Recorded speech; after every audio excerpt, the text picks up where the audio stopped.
എന്താ സാറേ വണ്ടിയുടെ ഇൻഷുറൻസ് പൊല്യൂഷനൊക്കെ റെഡിയാണ്. ഈ പൊതുസ്ഥലത്തേക്ക് വാഹനം ഇറക്കേണ്ടത് റിവേഴ്സിലാണോ ഫോർവേഡ് ഡയറക്ഷനിലാണോ? സാറേ ഇത് ഫ്രണ്ട് ഇങ്ങനെ കയറ്റി വെച്ചിപ്പോട് നമ്മള് ഇതെന്ന് പറയുന്നത് നമ്മുടെ ഒരു പബ്ലിക് സ്പേസ് ആണ്. ഇപ്പൊ ഞാൻ ഈ വാഹനമായിട്ട് വരുന്നത് നിങ്ങൾ കണ്ടിയാണോ?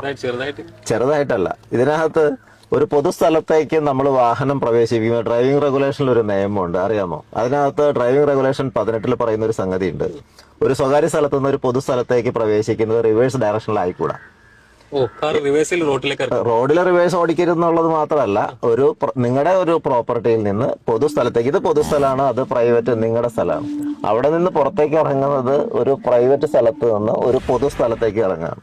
പൊതുസ്ഥലത്താണ് നമുക്ക് ചില മര്യാദകളുണ്ട്. കാരണം അവിടെയുള്ള ആളുകളുടെ ജീവൻ സുരക്ഷ എന്ന് നോക്കേണ്ടത് നമ്മുടെ ബാധ്യതയാണ്.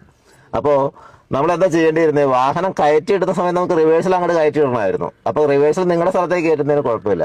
പക്ഷെ അപ്പൊ നിങ്ങൾക്ക് എടുക്കുമ്പോൾ ഫ്രണ്ട് എടുക്കാമായിരുന്നു. മാത്രമല്ല, നിങ്ങൾ റോഡിലേക്ക് കയറുന്ന സമയത്ത് നിങ്ങൾക്ക് ഈ റോഡിൽ കൂടെ വാഹനങ്ങൾ വളരെ കൃത്യമായിട്ട് കണ്ട് നോക്കിയെടുക്കാം. റിവേഴ്സ് എടുത്താൽ നിങ്ങൾ ഈ വാഹനം ഒന്നും കാണൂല. നിങ്ങൾ പ്രവേശിക്കുന്നത് വരെ റോഡിലേക്ക് വാഹനം റിവേഴ്സിൽ വരും. ലെങ്ത് കുറവാണെന്നുള്ളതല്ലല്ലോ, ഇതൊരു ഇടുങ്ങിയ റോഡാണല്ലേ. ഒരു വാഹനം എടുക്കാനുള്ള ഒരു നിയമം പറയുന്നത് എന്താണെന്നുള്ളതാണ്. നിയമം എന്തിനാണ്? നമ്മുടെയും നിങ്ങളുടെയും സുരക്ഷയ്ക്ക് വേണ്ടിയിട്ടാണ്. ഈ വാഹനം എടുക്കേണ്ടത്, പൊതുസ്ഥലത്തേക്ക് വാഹനം എടുക്കേണ്ടത് ഇങ്ങനെയല്ല. അതാണ് നമ്മൾ അറിയേണ്ടത്. പൊതുസ്ഥലം എന്ന് പറഞ്ഞാൽ അവിടുത്തെ സുരക്ഷ എന്നുള്ള ഒരു ഡ്രൈവറുടെ ഉത്തരവാദിത്തമാണ്. പറഞ്ഞു വരുന്നത് ഒരിക്കലും റോഡിലേക്ക് റിവേഴ്സ് എടുക്കരുത് തന്നെയാണ്. റോഡിലേക്ക് റിവേഴ്സ് എടുക്കരുത് ഡ്രൈവിംഗ് റെഗുലേഷൻ 18 പറയുന്നു. പൊതുസ്ഥലത്തേക്ക് വാഹനങ്ങൾ റിവേഴ്സിലല്ല എടുക്കേണ്ടത്.